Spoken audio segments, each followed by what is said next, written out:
Hello, this is Tommy Newberry. In this episode of Achieving Optimal, I want to talk to you about dominating your 20s. All right, I know what you may be thinking.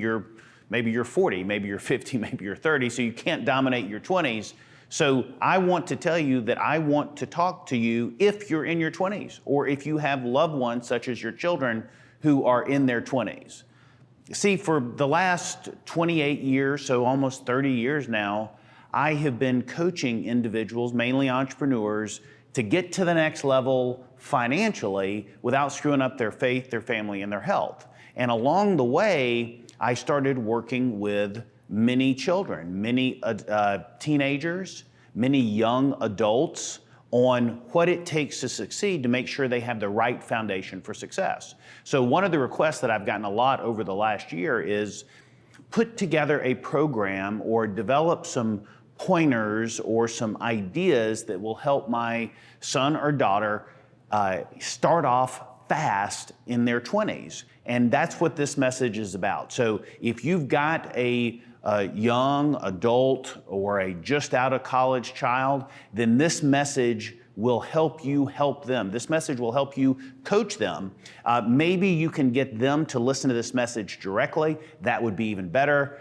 Another great idea would be to get them to subscribe to the podcast so that they can get this positive mental nutrition over and over and over again. But now I want to direct the rest of this to you if you are in that age group. Maybe you're about to finish college or you've just finished it, and maybe you haven't yet turned 29 or turned 30, then that is good. That is good. The earlier you are that you hear what I'm about to tell you, the better off you will be.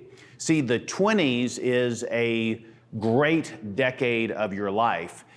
What you do or what you neglect to do between graduating from college and your 30th birthday is huge. It sets the tone for the entire rest of your life.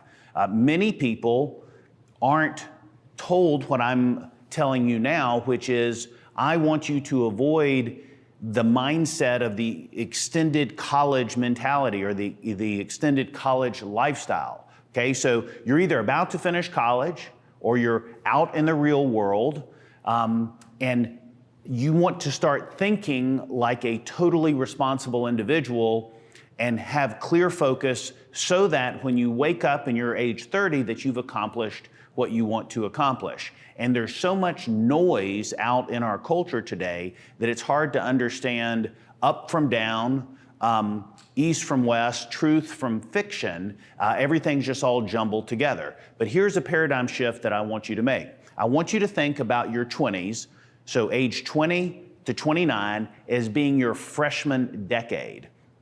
Your 30s, so from age 30 to 39 would be your sophomore decade, your 40s would be your junior decade, and your 50s would be your senior decade.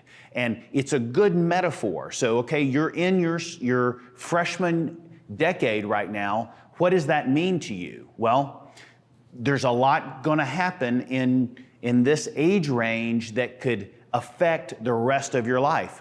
Habits will be formed. Mindsets will be cemented. It will, maybe you can change them later, but it's harder to change them. So in your 20s, it is the perfect time to lay the foundation for an exceptional life, to create the habits that will build momentum going forward, because really, once you get to be 30, 32, you cannot go back and change your 20s. That's true at any age of life, of course, but being 32, 33 years old and then realizing, boy, I wasted a bunch of time, that's gonna be very painful when you get to that particular point. So there's a couple of things that I want to suggest to you. None of these things are, crazy rocket science kind of things. They're all pretty much common sense, but it is clear if you just look around you, it is not common practice. Number one, I want you to train to win. Train to crush it. And by crush it, I mean I want you to be one of the most successful people you know by the time you have your 30th birthday. Seize the decade. How do you do that? You seize the decade by seizing each and every day. You begin that with thinking back from the future. I want you to define what optimal is. This podcast is Achieving Optimal. Well, the first step to achieving optimal is defining optimal. So when I work with anybody really, but especially when I work with young adults, one of the things that I have them do, if they're in this age range, maybe they're still in college even, is I will say, I want you to think about what would make your life perfect at age 35. If you had everything that you wanted in your life at age 35, I know that's going out kind of far, but if you had everything you wanted at age 35, what would you have? What would be true in your life? What would be the circumstances? What would be the conditions? What would be in your life? What wouldn't be in your life? And define what that is now. Don't spend a whole lot of time thinking about it, but it is critically important that you take an hour or 2 hours or 3 hours, or maybe you sit down once or twice or 3 times and you just ponder, you just reflect, you just think seriously, like this is a homework assignment for you. What do I want my life to look like and be like? What do I want to be true on my 35th birthday? And then I would plan back from that and say, okay, if that's 35, what do I want to be true on my 30th birthday? Same set of questions. And then go back to maybe 26 or 27, 3 or 4 years older than however old you are right now. And this is the kind of the piece that is often not done. And so it's real easy to just start moving along in life without thinking of the end, without long-term perspective, without a long-term time horizon, and then all of a sudden you've got to work around all these blemishes and missteps and miscues. Well, you're going to have some of those, but I want to diminish the number that you have. I want you to be able to explode, to launch into the rest of your life. So when I'm talking about the optimal conditions, I'm not just talking about money or career, I'm talking about faith, relationships, friends, peer groups, money, career success, family, health. What are all the ingredients that make up an awesome life? Don't you want to have an awesome life, at age 35? Well, let's lay out what that looks like. You can do that in an hour or so, and then it's just a draft. You can go back and revise it later, but it's key to do that as early in life as possible. So if you're already 19, 20, 21, or 25 years old, you are old enough to be thinking about your future. And as I like to joke with my clients, you should be very, very interested in your future because you're going to spend the rest of your life there. So set meaningful goals. Don't stress out about it. You can always have time to change them, but put meaningful goals down. And I like to say, think with your fingers. Think with your fingers.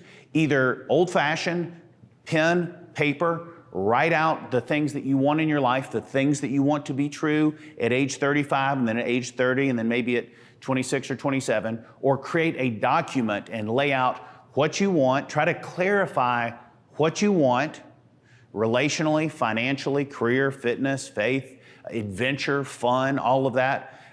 Try to lay that out and define what it is you want, why you want it, and how you're going to go about getting it.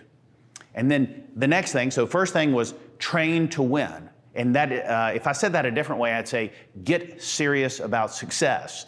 Get interested in success. Not a lot of people are that interested in success. But you, if you're listening to this, if you haven't already gone and done something else, if you're still listening, that means you have the seeds of greatness in you and you are hungry, and that is a great sign. So number one, train for success. Train to win. Winning is good. Number two is build success character. So if you are in your early 20s, let's say, or in that general time or age of life, phase of life, then that means you probably grew up with a lot of interesting and different and unconventional cultural influences shaping what you believe about the world and about life and so forth, maybe even what you believe about success. There was a lot of emphasis on everybody kind of being the same and a little de-emphasis on winning. You might have gotten lots of trophies just for showing up. Okay, so that is all over. I want to talk to you about the character of success. I'm not talking about just the soft character qualities. Many of them can be important, like compassion and patience and empathy and so forth. But what I want to talk about is what I call success character. And it's very, very important, and it will be the difference that will help you get from where you are now to where you'd really like to be down the road. So if I lay them all out real quickly, I think you'll get the big picture, and then I want to come back and I want to dive deep into each one of them. But the first one is mindset. You've got to have a winning mindset. The next is you've got to have a work ethic. You've got to work hard, hard, hard. The next is you've got to learn how to focus yourself so that you're not scattered. The next is you want to build very intentional, meaningful relationships. The next is you want to focus on service and value creation. So let's go a little bit deeper in each of those, and I think this will help you craft a game plan. The first and the most important is your mindset. Maybe you've heard me talk about mindset before. Maybe you've heard your parents talk about mindset. Maybe it was a coach or a teacher or an athlete or somebody successful talking about how they got from where they were to where they are now.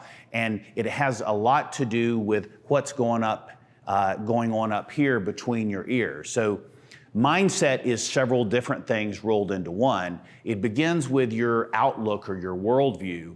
And so I want to encourage you to look at your potential or being a good steward of your potential as something that's very, very important. It's an obligation that you have. It's an obligation that I have. That's what I've devoted my life to, is helping people to become everything that God created them to become. But not everybody understands that, and it's less and less common practice these days to have some of these qualities ingrained or instilled or fused into your personality and character early in life. So I want to share them with you now. Number one, success is about stewardship. That means that you've been given talents, you've been given time, you've been given opportunities, and it's very important that whatever you've been given, that you do something positive with it, that you magnify it.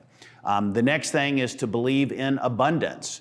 In other words, if you apply the principles of success and you plant the right seeds and you work hard and you stay focused and you refuse to give up, you can succeed and everybody around you can succeed, and that's not going to cause other people to fail. In other words, success in real life is not a zero-sum kind of event.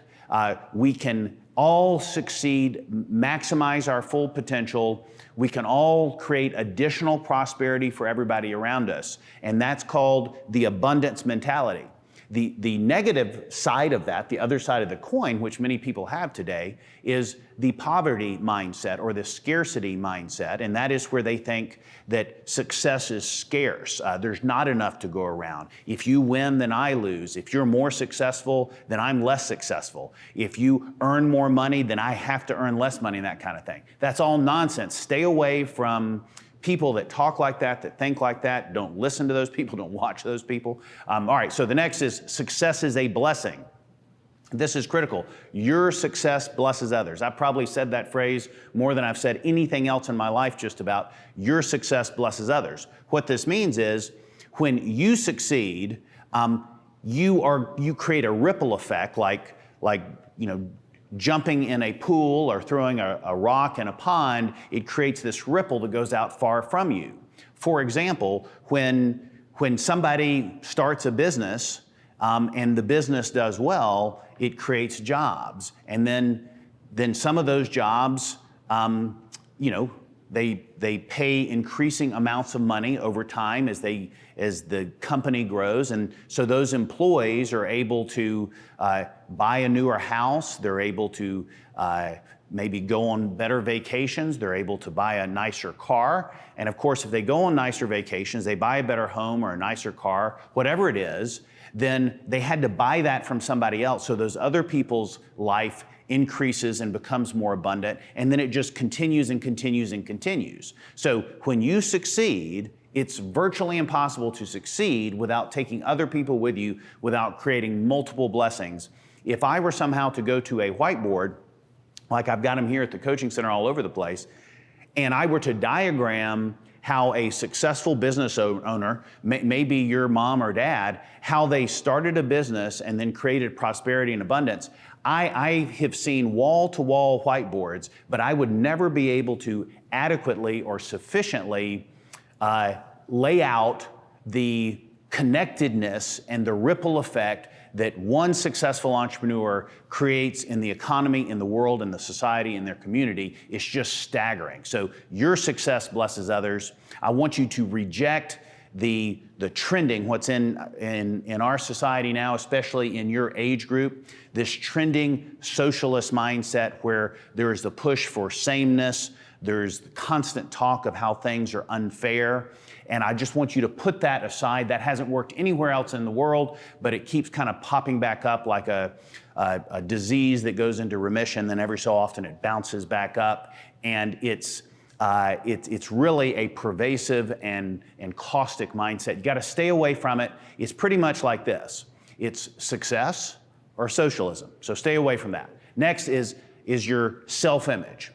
Part of your mindset has to do with how you see yourself, how you think about yourself, and that is generally developed from what you say to yourself and believe. In other words, your inner self-talk, and it's also developed from what people that you respect and admire say to you that you believe. So you have this self-image, how you see yourself today. Are you successful? Are you funny? Are you nice? Are you attractive?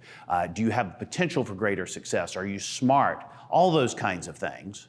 And then you have this thing called a self-ideal. So the self-image is how you see yourself right now, and that means how you think about yourself right now. And then there's this self-ideal, which is this future image you have. These things are just unconscious going on up in your head. But you have this image of who you might be one day, the best case scenario, we can call it. And everybody has one. I just want yours to be more intentional and more deliberate. That's why I want to push you to define what you want your future to be like. Otherwise, you'll be on automatic pilot and you'll just kind of play out or live out the script that somehow got programmed or conditioned into your mind at an early age, and you just kind of live it out. The truth is, if you're 18, 19, 20, you're 25, you're 27 years old, it really doesn't matter what age, but particularly if you're in your 20s, you can make your life whatever you want to make of it if you are willing to get clear on what that is and you are willing to work very, very hard. So the next is a 4-8 mindset or a optimistic mindset. You may have heard of my book, The 4-8 Principle, or Think 4-8. Maybe you know of the 4-8 principle. It's based on Philippians 4-8. This is when the Apostle Paul said, finally, brothers and sisters, whatever is lovely, pure, true, gracious, just, if there's anything worthy of praise, think on these things. And this is a great life verse. It's really a great foundational principle for your life that applies to everything. Relationships, business, career, setbacks, adversity, any kind of situation that you find yourself in, you'll always have the choice to focus on what's broken and deficient or what's working and what's awesome. And the takeaway here is a success mindset is always an appreciative or thankful mindset. And if you are practicing gratitude, you're constantly realizing how good you have it and how many opportunities you have, how many blessings you have, and you stay in that grateful mindset, then it positions you psychologically to experience great things in life and to be attractive in every sense of the word and to bring out not only the best in yourself, but the best in others as well. And then another key element of your mindset is what I would call extreme ownership. And this is a great phrase. There's a book by Jocko Willink, the Navy SEAL, called Extreme Ownership, and another one called Discipline Equals Freedom. And those are great messages about taking responsibility for your choices. And so there's 3 areas that I want you to focus in on when it comes to extreme ownership. And it's 1, ownership of your thoughts. You got to take control of your thoughts, your words, and the 3rd is your actions, your behavior, your habits. And when you have extreme ownership, that means that you've really created this excuse-free zone where you don't make excuses, you don't have alibis, you don't have reasons for not succeeding, not reaching your full potential, for not getting the job done. You have extreme ownership, and it's painful at times to have extreme ownership, but I want you to just practice thinking in your mind, I am responsible. I am responsible. I mean, I've had to utter that almost with my teeth clenched and not really believing it. But when you say, I am responsible, it's actually very exhilarating, and it's kind of scary too, but it's exhilarating and it's freeing, and it allows you to become everything that you're capable of becoming. And if you continue to blame or make excuses or play the victim card or whatever it is, if you do that, it slows your growth, and no reason to do that. All right, next character quality of success is something you've heard about, but I want to really emphasize. It's called work ethic. Work ethic. Basically it means working hard. So when you're in your 20s, I mean, I truthfully think you should do this at any age or any stage or any phase of life, but when you're in your 20s and you're building that foundation, outwork everyone. That's what I tell my boys, outwork everyone. When they were playing sports, and one of them still is, I said, out-hustle everyone. Be the first one to practice, be the last one to leave, get in extra reps. So when you're out in the workforce, this is just free. What I'm telling you right now, this is free. This is low-hanging fruit. This is just a decision on your part. Wherever you work, whatever you do, be the first one there. Be the last one to leave, at least for the first 100 days. If you didn't start like that and you're already in the middle of something, then you can start right now. Be the first one to arrive, the last one to leave for at least 100 straight days. Next is be a student of your work. Study, study, study. Over-prepare. Commit to excellence. Don't just do enough to get the job done. Be way better than average. Be excellent. Next is leverage your discretionary time. Discretionary simply means free time. We all have free times. The most important free time we have, or I can break it down into three categories, is evenings. For most of us, we have evenings, and we can choose to use it however we want to use it. We have weekends and we have vacations. Evenings, weekends, and vacations. When you're in your 20s, you want to be more focused on preparing for your 30s, your 40s, and your 50s than simply entertaining yourself. So you want to make sure that you're using extra time every single day, every weekend, and maybe a couple of days out of that vacation time to get ahead, to do more than the average person. Because if you just do, think about this, if you just do what everybody else is doing, you can only go at that pace. So a couple other things that I think are worthwhile are sleep and work. And when I say this, I'm meaning there is a phase of life when at least for 5 days a week, 5 nights a week, you go to sleep as early as possible, you get up early, and then your life is kind of like that for a little bit. You stress, and then you recover. Stress and recover. Pay the price. It's kind of like weightlifting. You got to hit the gym, you got to stress your muscles, and then you got to relax. And then you repeat it, and you repeat it. You don't want to maintain maybe a lifestyle from college where you're staying out late, and then you're waking up a little bit later, and then when you do get to your job, you're not playing your A game, you're at your B game. Well, you are in competition with a lot of folks who want to be ahead of you at age 30, and if you're listening to me, I want you to be ahead. There is competition. Competition is a great thing. Competition is one of the dynamics that brings out the best in all of us, and so I encourage you to commit to being the best. The next success quality, if you will, is what I call focus. Very common word. When I'm talking about it, I've got a couple of different ways to think about it, but focus and concentration produces success. Let me say that again. Focus and concentration produces success. So if focus and concentration produce success, what produces failure? Well, that's lack of concentration and diffusion of focus. In other words, being scattered, thinking about too many things, having too much on your plate, saying too many things are your priority, trying to accomplish too much at once. That is a prescription for failure and underperformance. So one type of focus that you need to be really fluent in is what I call task focus.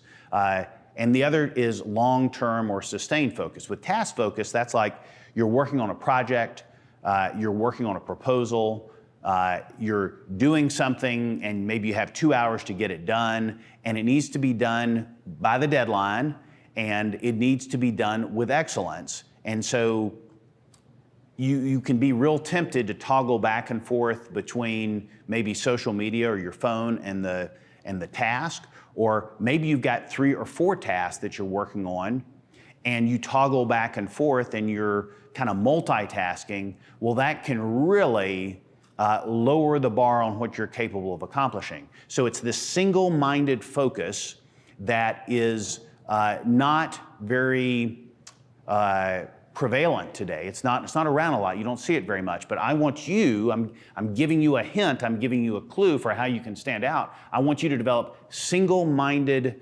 concentration where you can put one thing in front of you and focus on it until it's done. Okay, so that's one type of focus, and it takes practice. And all the research that is available to me has indicated very clearly that when we toggle, or when we switch gears back and forth, that we not only take longer to get our work done, but the quality of the work diminishes. All right, so that's one type of focus, task focus. The next is long-term or sustained focus, and this really means, having a 1-year goal or a 3-year goal and being able to stick with it until you're done. Or, if you have finished college, then that's amazing. You have shown some sustained focus. No matter how long it took you to finish it, you showed sustained focus. So you remember how I asked you to do that picture at age 35?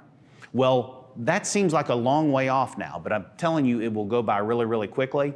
And God willing, when you are waking up and it's your 35th birthday, then you're going to wake up to a certain set of circumstances and conditions and success or lack thereof, the kind of relationships you wanted, the kind of health you want, the kind of financial success that you want, or the kind of financial success that you don't want. And now is the time to change what age 35 looks like, okay? Next thing as far as focus is for the current year. I want you to have 3, maybe 5, no more short-term goals that motivate you. Obviously, they should motivate you, but that's not always true. But I want you to choose goals that have powerful and positive consequences, benefits, rewards when you reach them, so that it motivates you. It makes you want to get up early and to stay up late to work and push toward your goals. You're not working so hard just because coach asked you to work hard. You're working hard because you are striving for the fruits of that particular goal. And then another thing that I love, certainly in my family, and I teach all of my clients, is develop a goal map. This will help you stay focused. And a goal map is simply a collage of pictures that are symbolic of what you're trying to accomplish or who you're trying to become. If you don't want to do it with old-fashioned pictures from a magazine, put on a poster or something like that, you can do a binder or you can do a keynote. Many of my clients have a keynote presentation and they got images and thoughts and colors, and it's very cool. And they just scroll through the keynote on their iPad every morning as a part of their routine, their success routine in the morning, their EMSR, and it reminds them of what their goals are and what the rewards are to reach the goal. All right, the final thing that I think is important as far as focus is that you evaluate your life on a week-to-week basis. We can all have an off day every now and then, but if you have an off week, something's, outside of any kind of tragedy or something like that, then something needs to be fixed or adjusted. So I encourage you, maybe it's Saturday morning, maybe it's Sunday morning, Sunday night, but once a week, take 10 or 15 minutes and evaluate your life in that last week. What's gone well? What hasn't gone so well? what do I need to do differently in the next week? That'll speed up the learning curve and make your progress a lot faster, because you won't make the same mistakes over and over again. All right, the next character quality is relationship building, a focus on relationships. Relationships, relationships, relationships. I can't stress that enough. You want to, early in life, in your 20s, make connections with other individuals that will be a part of your community of success. Make connections, join groups, get around other success-oriented individuals, make friendships with your goals in mind, keep track of the people that you're meeting and getting to know, make notes, keep info or intel, organize that digitally so that you can understand the goals and dreams and hopes and interesting things about the people you're meeting. Ultimately, you want to focus on adding value to the people that you are meeting and developing a network. So seek to help the people you meet. I would like to say that 100 times, but I don't have time. Seek to help the people you meet. Seek to help the people you meet. That's what you're doing. You're meeting people, and yeah, sure, some of them will end up helping you, but the way to reach your goals is not so much to ask other people to help you reach your goals, but to help them reach their goals. So keep a priority list. I teach this to all of my clients. We call it strategic relationships. I want you to start this process right now of developing a list of the most important 10 people. Maybe it's the most important 20 people in your life. Develop that list, look at it on a regular basis, update it every quarter. Remember this when it comes to relationships. Build them before you need them. Build relationships before you need them. All right, the next character quality is service. This is very simple. It seems like I shouldn't have to say it, but here's a principle that is very, very powerful. I learned it, fortunately, early in life, and it's this. Our rewards in life will be in proportion to the value we add to the marketplace. Our rewards in life will be in direct proportion to the value we add to other people. And by service, I am not talking about Habitat for Humanity. I'm not talking about volunteer projects. Those are all great. You should do those. It's a great way to give. It's a great way to meet people. If you do it properly, it's a great way to meet people that share your same values. But what I'm talking about right here is not service in the sense of volunteer service, but service in the sense of adding value and contributing to people in the marketplace, adding value to others. That's the whole free market focus, is finding out how people want to be served and then serving them better than anybody else. Finding a way to add value to others and then doing it. Get obsessed with making yourself more valuable to others, to your boss, to your customers, to your coworkers. Get obsessed with making yourself more valuable. See, to earn more, and you probably want to earn more, we all want to earn more. To earn more, you have to learn more and you have to serve more. And so this is a mindset that if you start it in your 20s, it will follow you the rest of your career. Go the extra mile, pay the price now, do more than you're paid to do if you want to get paid more than you do now. So your 20s is your launching pad decade. Plant the right seeds, pay the right price, delay gratification, and train to win. It's your launching pad decade. And remember, your success blesses others.